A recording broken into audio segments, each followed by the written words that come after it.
And it came to pass after these things that Naboth, the Jezreelite, had a vineyard which was in Jezreel, next to the palace of Ahab, king of Samaria. So Ahab spoke to Naboth, saying, "Give me your vineyard, that I may have it for a vegetable garden, because it is near, next to my house. For it I will give you a vineyard better than it. Or if it seems good to you, I will give you its worth in money." But Naboth said to Ahab, "The Lord forbid that I should give the inheritance of my fathers to you." So Ahab went into his house, sullen and displeased, because of the word which Naboth the Jezreelite had spoken to him. For he had said, "I will not give you the inheritance of my fathers." And he lay down on his bed and turned away his face and would eat no food. But Jezebel his wife came to him and said to him, "Why is your spirit so sullen that you eat no food?" He said to her, "Because I spoke to Naboth the Jezreelite and said to him, 'Give me your vineyard for money, or else, if it pleases you, I will give you another vineyard for it.' And he answered, 'I will not give you my vineyard.' Then Jezebel his wife said to him, 'You now exercise authority over Israel. Arise, eat food, and let your heart be cheerful. I will give you the vineyard of Naboth the Jezreelite.' And she wrote letters in Ahab's name, sealed them with his seal, and sent the letters to the elders and the nobles who were dwelling in the city with Naboth. She wrote in the letters, saying, 'Proclaim a fast, and seat Naboth with high honor among the people. Seat 2 men, scoundrels, before him to bear witness against him, saying, "You have blasphemed God and the king.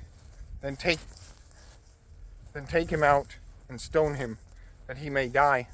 So the men of the city, the elders and nobles who were inhabitants of his city, did as Jezebel had sent to them, as it is written in the letters which she had sent to them. They proclaimed a fast and seated Naboth with high honor among the people. And the 2 men, scoundrels, came in and sat before him. And the scoundrels witnessed against him, saying, "Naboth has blasphemed God and the king." Then they took him outside the city and stoned him with stones, so that he died. Then they sent to Jezebel, saying, "Naboth has been stoned and is dead." And it came to pass, when Jezebel heard that Naboth had been stoned and was dead, that Jezebel said to Ahab, "Arise, take possession of the vineyard of Naboth the Jezreelite, which he refused to give you for money, for Naboth is not alive, but dead." So it was, when Ahab heard that Naboth was dead, that Ahab got up and went down to take possession of the vineyard of Naboth the Jezreelite. Then the word of the Lord came to Elijah the Tishbite, saying, "Arise, go down to meet Ahab, king of Israel, who lives in Samaria. There he is, in the vineyard of Naboth, where he has gone down to take possession of it. You shall speak to him, saying, 'Thus says the Lord, have you murdered and also taken possession?' And you shall speak to him, saying, 'Thus says the Lord, in the place where dogs licked the blood of Naboth, dogs shall lick your blood, even yours.'" So Ahab said to Elijah, "Have you found me, O my enemy?" And he answered, "I have found you, because you have sold yourself to do evil in the sight of the Lord. Behold, I will bring calamity on you. I will take away your posterity, and will cut off from Ahab every male in Israel, both bond and free. I will make your house like the house of Jeroboam the son of Nebat, and like the house of Baasha the son of Ahijah, because of the provocation with which you have provoked me to anger, and made Israel sin." And concerning Jezebel the Lord also spoke, saying, "The dog shall eat Jezebel by the wall of Jezreel.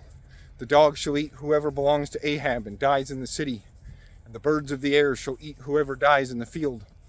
But there was no one like Ahab, who sold himself to do wickedness in the sight of the Lord, because Jezebel his wife stirred him up, and he behaved very abominably in following idols, according to all that the Amorites had done, whom the Lord had cast out before the children of Israel.